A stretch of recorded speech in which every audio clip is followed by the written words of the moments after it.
Hi hello welcome back to my channel. ನಾನು ಅರ್ಪಿತಾ ರಮೇಶ್. ಇವತ್ತಿನ ವಿಡಿಯೋದಲ್ಲಿ ನಾನು ನಿಮಗೆ ಉದ್ದಿನ ಬೇಳೆನ ಕಡಿಮೆ ಬಳಸ್ಕೊಂಡು ಸಾಫ್ಟ್ ಆಗಿರುವಂತಹ ಇಡ್ಲಿ ಮತ್ತು ಅದಕ್ಕೊಂದು ಸೂಪರ್ ಕಾಂಬಿನೇಷನ್ ಆಗಿರುವಂತಹ ಸಾಂಬಾರ್ ರೆಸಿಪಿನ ಶೇರ್ ಮಾಡ್ತಾ ಇದ್ದೀನಿ. ಇಡ್ಲಿಗೆ ಈ ರೀತಿ ಒಂದ್ಸಲ ಸಾಂಬಾರನ್ನ ಟ್ರೈ ಮಾಡಿ ನೋಡಿ, ತುಂಬ ರುಚಿಯಾಗಿರುತ್ತೆ. ಸಾಫ್ಟ್ ಆಗಿರೋ ಇಡ್ಲಿ ಮತ್ತು ಈ ಸಾಂಬಾರ್ ರೆಸಿಪಿನ ನೋಡೋಕ್ಕೂ ಮುಂಚೆ ನಮ್ಮ ಚಾನಲ್ನ ಸಬ್ಸ್ಕ್ರೈಬ್ ಮಾಡಿದೆ ಯಾರು ನೋಡ್ತಾ ಇದ್ದೀರಾ ಪ್ಲೀಸ್ ಹೋಗಿ ಸಬ್ಸ್ಕ್ರೈಬ್ ಮಾಡ್ಕೊಳ್ಳಿ. ಪಕ್ಕದಲ್ಲೇ ಕಾಣಿಸ್ತಿರೋ ಬೆಲ್ ಬಟನ್ನ ಕ್ಲಿಕ್ ಮಾಡಿ. ಒಂದು ಬೌಲ್ಗೆ ಒಂದು 4 ಗ್ಲಾಸ್ ಆಗುವಷ್ಟು ರೈಸ್ನ ಸೇರಿಸ್ಕೊಳ್ತಾ ಇದ್ದೀನಿ. ಈ ಗ್ಲಾಸ್ನಲ್ಲಿ ಈ ರೈಸ್ನ ಡಸ್ಟ್ ಹೋಗೋ ತನಕ ಚೆನ್ನಾಗಿ ತೊಳ್ಕೊಬೇಕಾಗುತ್ತೆ. ನೋಡಿ, ಇವಾಗ ನೀರನ್ನ ಹಾಕ್ಕೊಂಡು ಒಂದು 4ರಿಂದ 5 ಸಲ ಇದೇ ಥರ ತೊಳ್ಕೊಳ್ತಾ ಇದ್ದೀನಿ. ಸೊಸೈಟಿ ಅಕ್ಕಿಲೂ ಸಹ ಮಾಡ್ಕೋಬಹುದು, ಚೆನ್ನಾಗಿ ಬರುತ್ತೆ ಇಡ್ಲಿ. 4ರಿಂದ 5 ಬಾರಿ ಚೆನ್ನಾಗಿ ತೊಳ್ಕೊಂಡಿದ್ದಾದ್ಮೇಲೆ ರೈಸ್ ಮುಳುಗುವಷ್ಟು ನೀರನ್ನ ಸೇರಿಸಿ ಒಂದು ಪ್ಲೇಟ್ನ ಮುಚ್ಚಿ ನೆನೆಯೋಕೆ ಬಿಡ್ತಾ ಇದ್ದೀನಿ. ಅದೇ ಟೈಮ್ನಲ್ಲಿ ಒಂದು ಬೌಲ್ಗೆ ಅದೇ ಮೆಷರ್ಮೆಂಟ್ ಗ್ಲಾಸ್ನಲ್ಲಿ 1 ಗ್ಲಾಸ್ ಆಗುವಷ್ಟು ಉದ್ದಿನಬೇಳೆ, ಅದ್ರ ಮೇಲೆ 1-2 ಸ್ಪೂನ್ ಆಗುವಷ್ಟು ಉದ್ದಿನಬೇಳೆನ ಸೇರಿಸ್ಕೊಂಡು 1 ಗ್ಲಾಸ್ ಆಗುವಷ್ಟು ಗಟ್ಟಿ ಅವಲಕ್ಕಿನ ಸೇರಿಸ್ಕೊಂಡು ನೀರನ್ನ ಹಾಕಿ ಚೆನ್ನಾಗಿ ಕಿವುಚಿ 4ರಿಂದ 5 ಬಾರಿ ಇದನ್ನು ಸಹ ಹಾಗೆ ತೊಳ್ಕೊಳ್ತಾ ಇದ್ದೀನಿ. ನೋಡಿ, ಇವಾಗ ತೊಳೆದಾಗಿದೆ. ಅವಲಕ್ಕಿ ಮತ್ತು ಉದ್ದಿನಬೇಳೆ ಮುಳುಗುವಷ್ಟು ನೀರನ್ನ ಹಾಕಿ ಇದನ್ನು ಸಹ ನೆನೆಯೋಕೆ ಬಿಡ್ತಾ ಇದ್ದೀನಿ. ಒಂದು 5 to 6 ಅವರ್ಸು ರೈಸು ಮತ್ತು ಉದ್ದಿನಬೇಳೆ ಅವಲಕ್ಕಿ ಎಲ್ಲ ಚೆನ್ನಾಗಿ ನೆನಿಬೇಕಾಗುತ್ತೆ. ನೋಡಿ, ಇವಾಗ 5 to 6 ಅವರ್ಸ್ ಆಗಿದೆ. ಈ ಇಡ್ಲಿಗೆ ಮೆಂತ್ಯನ ನಾನು ಹಾಕಿಲ್ಲ, ಮೆಂತ್ಯ ಅವಶ್ಯಕತೆ ಇಲ್ಲ. ಒಂದು ಮಿಕ್ಸಿ ಜಾರಿಗೆ ನೆನೆಸಿರೋ ರೈಸ್ನ ಫಸ್ಟು ಸೇರಿಸ್ಕೊಳ್ತಾ ಇದ್ದೀನಿ. ರೈಸ್ ಮಾತ್ರ ಹಾಕೊಳ್ಳಿ, ಅದರಲ್ಲಿರೋ ನೀರನ್ನ ಹಾಕೊಳ್ಳೋಕೆ ಹೋಗಬೇಡಿ. ನಾನು ನೆನೆಸಿರೋ ಪ್ರಕಾರ ಒಂದು 3ರಿಂದ 4 ಬಾರಿ ಇದೇ ರೀತಿ ರುಬ್ಕೋಬೇಕಾಗುತ್ತೆ. ಈಗ ಸ್ವಲ್ಪ ನೀರನ್ನ ಹಾಕಿ ಚೆನ್ನಾಗಿ ನುಣ್ಣಗೆ ರುಬ್ಕೊಂಡಿದ್ದೀನಿ. ಈ ಇಡ್ಲಿ ಸರಿಗೆ ಆದಷ್ಟು ಸರಿನ ನುಣ್ಣಗೆ ರುಬ್ಕೊಳ್ಳಿ, ನೈಸ್ ಆಗಿರಬೇಕು. ರೈಸ್ನ ರುಬ್ಬಾಗಿದೆ ಮತ್ತು ಇದಕ್ಕೆ ಅವಲಕ್ಕಿನ ಅದೇ ರೀತಿ ಚೆನ್ನಾಗಿ ರುಬ್ಕೊಂಡಿದ್ದೀನಿ. ಜಾಸ್ತಿ ನೀರನ್ನ ಹಾಕೊಂಡು ರುಬ್ಕೊಳ್ಳೋಕೆ ಹೋಗಬೇಡಿ, ಇಡ್ಲಿ ಅದಕ್ಕೆ ರುಬ್ಕೊಳ್ಳಿ. ಈಗ ನೋಡಿ, ಎಲ್ಲ ಕೂಡ ರುಬ್ಬಾಗಿದೆ. ರುಚಿಗೆ ತಕ್ಕಷ್ಟು ಉಪ್ಪನ್ನ ಹಾಕಿ ಕೈಯಲ್ಲೇ ಚೆನ್ನಾಗಿ ಒಂದ್ಸಲ ಮಿಕ್ಸ್ ಮಾಡ್ಕೊಳ್ತಾ ಇದ್ದೀನಿ ನೀಟಾಗಿ. ಒಂದು ಪ್ಲೇಟ್ನ ಮುಚ್ಚಿ ಒಂದು 8 ಅವರ್ಸ್ ಚೆನ್ನಾಗಿ ನೆನೆಸ್ಕೋಬೇಕಾಗುತ್ತೆ.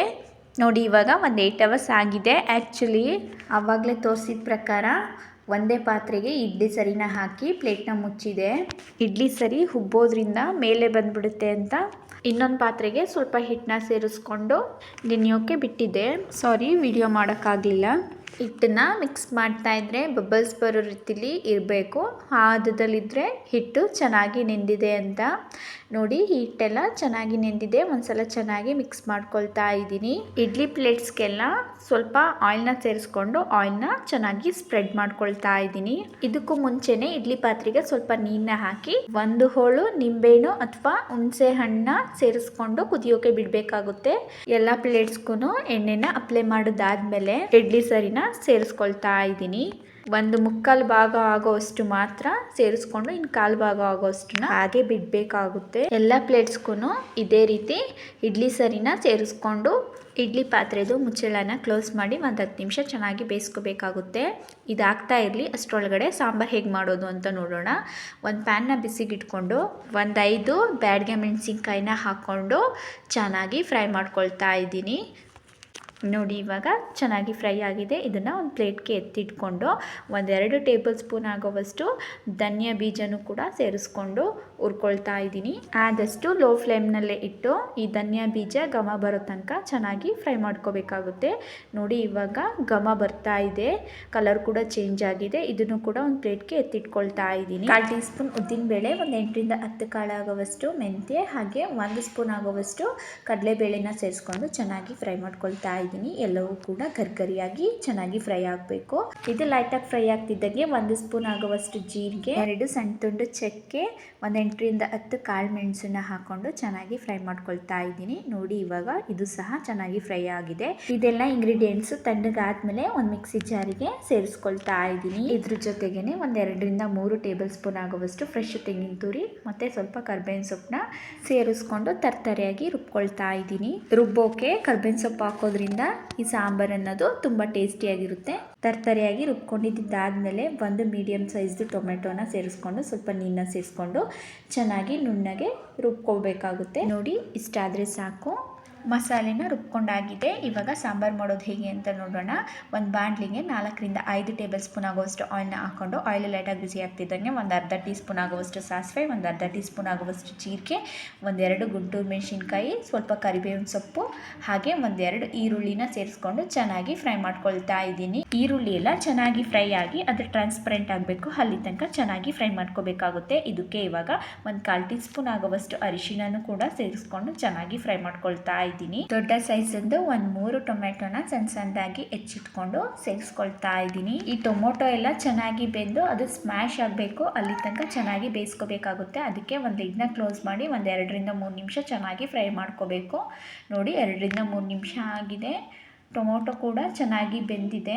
ಇದಕ್ಕೆ ಇವಾಗ ರುಬ್ಬಿಟ್ಕೊಂಡಿರುವಂತಹ ಮಸಾಲೆನ ಸೇರಿಸ್ಕೊಳ್ತಾ ಇದ್ದೀನಿ. ಆ ಮಿಕ್ಸಿಯಲ್ಲಿರುವಂತಹ ಮಸಾಲೆಗೂ ಸ್ವಲ್ಪ ನೀರನ್ನ ಸೇರಿಸ್ಕೊಂಡು ಆ ನೀರನ್ನು ಕೂಡ ಸೇರಿಸ್ಕೊಂಡು ಕನ್ಸಿಸ್ಟೆನ್ಸಿನ ನೋಡಿಕೊಂಡು ಸಾಂಬಾರಿನ ಅದಕ್ಕೆ ನೀರನ್ನ ಸೇರಿಸ್ಕೊಳ್ತಾ ಇದ್ದೀನಿ. ಈ ಮಸಾಲೆ ಏನಿಲ್ಲ ಅಂತ ಅಂದರೂ ಒಂದು 7-8 ಮೀಡಿಯಂ ಫ್ಲೇಮ್ನಲ್ಲೇ ಚೆನ್ನಾಗಿ ಬೇಯಿಸ್ಕೋಬೇಕಾಗುತ್ತೆ. ಲಿಡ್ನ ಕ್ಲೋಸ್ ಮಾಡಿ ಬೇಯಿಸ್ಕೊಳ್ತಾ ಇದ್ದೀನಿ.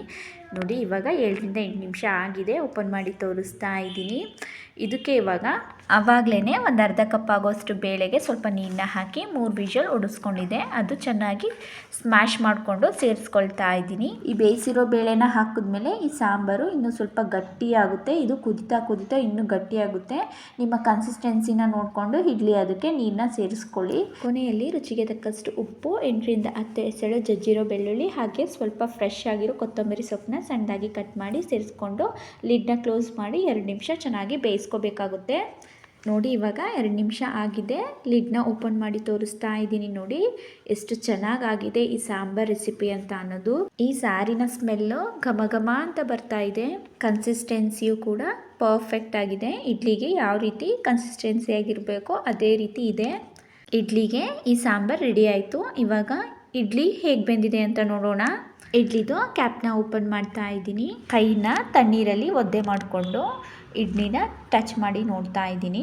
ಹೀಗೆ ಇಡ್ಲಿ ಕೈಗೆ ಅಂಟುತ್ತಿಲ್ಲ ಅಂತ ಅಂದರೆ ಚೆನ್ನಾಗಿ ಬೆಂದಿದೆ ಅಂತ. ನೋಡಿ ಇವಾಗ ಚೆನ್ನಾಗಿ ಬೆಂದಿದೆ. ಎಲ್ಲ ಪ್ಲೇಟ್ಸ್ನು ಒಂದೊಂದಾಗೇ ಹೊರಗಡೆ ತೆಗೆದು ಇಟ್ಕೊಳ್ತಾ ಇದ್ದೀನಿ. ಇದು 1-2 ನಿಮಿಷ ಚೆನ್ನಾಗಿ ಆರಬೇಕು. 1-2 ನಿಮಿಷ ಆದಮೇಲೆ ಒಂದು ಸ್ಪೂನ್ನಲ್ಲಿ ತೆಕ್ಕೊಳ್ತಾ ಇದ್ದೀನಿ. ಹೀಗೆ 1-2 ನಿಮಿಷ ಚೆನ್ನಾಗಿ ಹಾರಕ್ಕೆ ಬಿಟ್ಬಿಟ್ಟು ಇಡ್ಲಿನ ತೆಗಿಯೋದ್ರಿಂದ ಒಂದು ಚೂರು ಈ ಇಡ್ಲಿ ಪ್ಲೇಟ್ಗೆ ಈ ಇಡ್ಲಿ ಅನ್ನೋದು ಅಂಟೋದಿಲ್ಲ. ಈ ಸಾಫ್ಟಾಗಿರೋ ಇಡ್ಲಿ ಮತ್ತು ಈ ಸಾಂಬಾರನ್ನ ರೆಸಿಪಿ ನಿಮಗೆ ಇಷ್ಟ ಆಗಿದ್ದರೆ ಮನೇಲಿ ಒಂದ್ಸಲ ಟ್ರೈ ಮಾಡಿ. ಹೇಗೆ ಬಂತು ಅಂತ ಕಮೆಂಟ್ ಸೆಕ್ಷನಲ್ಲಿ ಕಮೆಂಟ್ ಮಾಡಿ ತಿಳಿಸಿ. ಹಾಗೆ ಲೈಕ್ ಮಾಡಿ, ಶೇರ್ ಮಾಡಿ. ಇನ್ನಷ್ಟು ಈಸಿ ರೆಸಿಪೀಸ್ಗೋಸ್ಕರ ನಮ್ಮ ಚಾನಲ್ನ ಸಬ್ಸ್ಕ್ರೈಬ್ ಮಾಡ್ಕೊಳ್ಳೋದಂತೂ ಮರಿಬೇಡಿ. Thank you.